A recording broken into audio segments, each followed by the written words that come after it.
آج کل ہمارے مسلمانوں میں ایک بڑی عجیب بات رائج ہو رہی ہے، اور وہ یہ کہ مسلمان مکان کی تعمیر کرنے میں واسطوں کا بڑا لحاظ کر رہے ہیں۔ خاص طور پر واسطوں کا خیال رکھا جا رہا ہے۔ کیا شرعی نقطۂ نظر سے مسلمان کے لیے اس بات کی اجازت ہے کہ وہ واسطوں کا لحاظ رکھے، واسطوں کا خیال کرے؟ آئیے اس بات پر شرعی حکم بیان کرنے سے پہلے ایک مختصر سا واقعہ آپ کی خدمت میں رکھوں۔ علامہ سیوطی رحمت اللہ علیہ نے تاریخ الخلفاء للسیوطی میں ایک واقعہ لکھا ہے۔ فرماتے ہیں کہ جاہلیت کے دور میں مصر کے اندر ایک رسم چلتی تھی، اور وہ یہ کہ دریائے نیل میں ہر سال ایک خوبصورت کنواری لڑکی کو ڈال دیا جاتا تھا۔ جب تک وہ اس لڑکی کو اس دریا میں نہ ڈالتے، نیل کا پانی جاری نہ ہوتا، اس کا پانی ٹھہر جاتا۔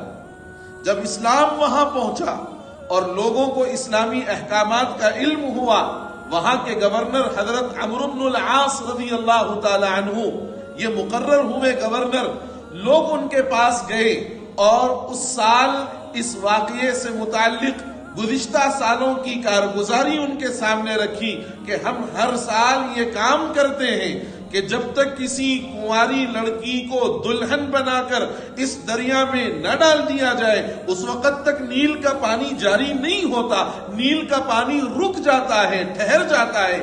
آپ بتائیے ہم کیا کریں؟ حضرت عمرو بن العاص رضی اللہ تعالی عنہ نے جب یہ سنا تو فرمایا یہ اسلامی احکامات، اسلامی اصول کے سراسر مخالف ہیں، اسلام اس کی اجازت نہیں دیتا۔ لیکن حضرت عمرو بن العاص رضی اللہ تعالی عنہ نے حضرت عمر فاروق رضی اللہ تعالی عنہ کو اس سلسلے میں خط لکھا، اور پوری رودات اس خط کے اندر آپ نے بیان فرمائی۔ حضرت عمر کے پاس جب وہ خط پہنچا، حضرت عمر نے ایک چھوٹی سی چٹھی اس قاصد کے ہاتھ عمرو بن العاص رضی اللہ عنہ کے پاس بھیج دی۔ فرمایا کہ یہ چٹھی دریائے نیل میں ڈال دینا، اور اس کے بعد دیکھنا کہ کیا ہوتا ہے۔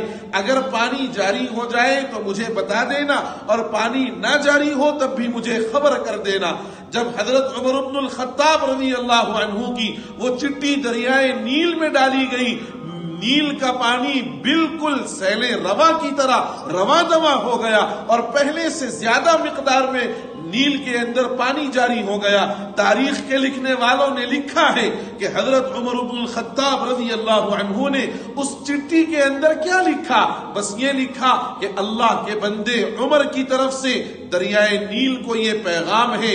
اس میں لکھا، اے دریائے نیل، اگر تو اپنی مرضی سے بہتی ہے تو تیرے بہنے کی کوئی ضرورت نہیں ہے، تو مت بہ، ہمیں تمہارے بہنے کی ضرورت نہیں ہے۔ اور اگر تو اللہ واحد قہار کے حکم سے بہتی ہے اور اس کے چلانے کی وجہ سے چلتی ہے تو ہم اسی سے مانگ لیں گے، وہ تجھ کو دوبارہ چلا دے گا۔ جب یہ چٹھی اس دریا کے اندر پڑی، دریائے نیل کا پانی ٹھاٹے مارتا ہوا امنڈ آیا، اور پہلے سے زیادہ مقدار میں اس میں پانی جاری ہو گیا۔ یہ واقعہ بتلاتا ہے کہ اسلام میں توہم پرستی کی، اسلام میں بد اعتقادی کی، اسلام میں زمانوں سے چلتے آنے والے رسوم و رواج کی کوئی حقیقت نہیں ہے۔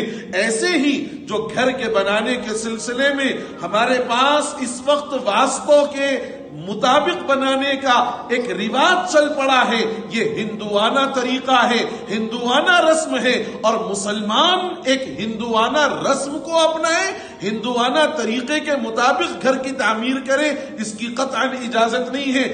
اگر کوئی اس سلسلے میں واسطوں کا لحاظ رکھتا ہے، شرعی نقطۂ نظر سے عقیدہ توحید کے مغایر ہے، اسلامی تعلیمات کے خلاف ہے، اور واسطوں کا لحاظ کیوں رکھا جاتا ہے؟ اس کا مطلب یہ ہوتا ہے کہ کھڑکی فلاں جگہ اگر آ جائے، دروازہ اگر فلاں جگہ آ جائے تو اس میں نحوست آئے گی۔ میرے بزرگوں، کسی چیز کے ہونے یا کسی چیز کے فلاں جگہ آنے اور لگنے سے سعادت اور نحوست کا کوئی تعلق نہیں ہے، یہ صرف ذہنی خرابی کا نتیجہ ہے۔ اسلام یہ کہتا ہے مکان بنانا ہو تو بیت الخلاء اس انداز میں بناؤ کہ بیٹھنے والے کے بیٹھنے والے کا نہ رخ قبلے کی طرف ہو نہ پشت قبلے کی طرف ہو، اس بات کا لحاظ کر کے آپ جو چیز جیسے مناسب سمجھے بنا سکتے ہیں۔ واسطوں کا لحاظ کرنا یہ ایک مسلمان کے ایمانی حمیت کے خلاف ہے، اس کے اسلامی شان کے خلاف ہے۔ اس لیے جس چیز کے لحاظ کرنے کا حکم ہے اس کا لحاظ کریں، اور باقی اپنے طور پر جیسا مناسب سمجھے بنائیں، لیکن واسطوں پر عقیدہ رکھنا عقیدہ توحید کے مغائر ہے۔ اس کو سمجھیں، خود بچیں، دوسروں کو بچائیں۔ والسلام علیکم ورحمۃ اللہ وبرکاتہ۔